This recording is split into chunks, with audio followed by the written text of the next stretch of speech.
Hi అండి, అందరు ఎలా ఉన్నారు? నేనైతే చాలా బాగున్నాను. ఇవేంటి అని చూస్తున్నారా? కందులండి. అంటే కందిపప్పు అంటారు కదా, అది కందులు.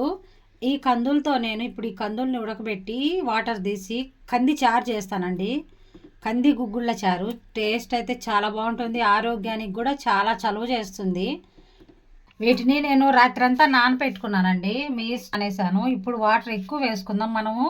ఈ కందుల్లో నుంచే వాటర్ తోటే కాబట్టి కర్రీ చేసుకునేది రసం. అందుకని నేను వాటర్ అనేది ఎక్కువ వేస్తున్నాను. సాల్ట్ అండి. మూత పెట్టేసి మనం వీటిని ఉడికేదాకా ఉంచుకుందాం గ్యాస్ మీద. ఇవైతే కందులు ఉడకబెట్టాను కదా, కందుల్లో నుంచి వచ్చిన వాటర్ ఇది. ఇలా కందులు తీసి పక్కన పెట్టేసి వాటర్ వరకు సపరేట్ చేసి ఇలా పెట్టుకున్నాను. చాలా బాగా వచ్చాయి కదా, కొంచెం తిక్కుగా వచ్చాయి కదా. ఇప్పుడైతే వీటిల్లోకి మసాలా రెడీ చేసుకుందాం. జీలకర్ర, కొంచెం మిరియాలు, కొద్దిగా ధనియాలు, తెల్లగడ్డ, కరివేపాకు కూడా వేసుకోవాలండి. కరివేపాకు కూడా వేసేసుకొని వీటిని పౌడర్ చేసేసుకోవాలి.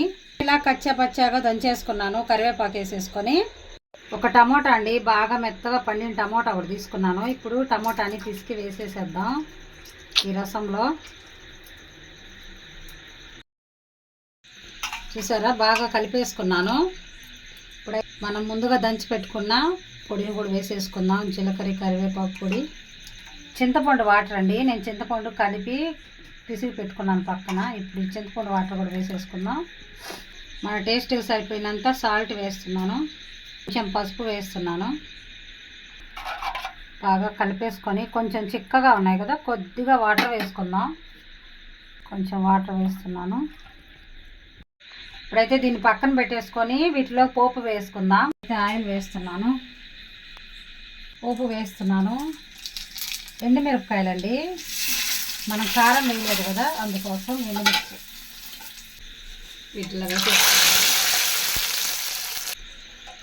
కలిపేసి ఇప్పుడు మిరపకాయల్ని నలుపుకోవాలి.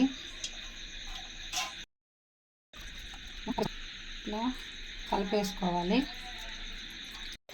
ఇప్పుడు ఇది మనం గ్యాస్ మీద పెట్టేద్దాం. కొంచెం బుడకలు రావాలి. ఇప్పుడైతే మూత తీసి చూద్దాం.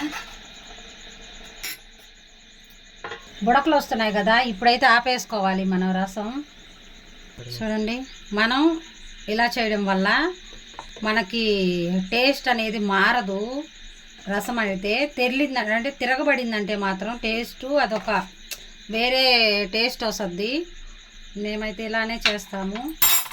చూడండి, మనం ఎంత చేసామో మళ్ళీ పర్ఫెక్ట్గా అలానే వస్తుంది రసం అయితే. ఒక 2 నిమిషాలు అలా ఉంచేస్తే చూసారా ఎలా వచ్చిందో. టేస్ట్ అయితే మాత్రం చాలా బాగుంటుంది. ఆరోగ్యానికి కూడా చాలా మంచిది. అందరూ తప్పకుండా చేయండి. కంది గుగ్గుళ్ళ చారు టేస్ట్ చాలా బాగుంటుందండి. ఓకేనా? ఓకే అండి. మా వీడియోస్ కనుక నచ్చినట్లయితే లైక్ చేయండి, షేర్ చేయండి, సబ్స్క్రైబ్ చేసుకోండి.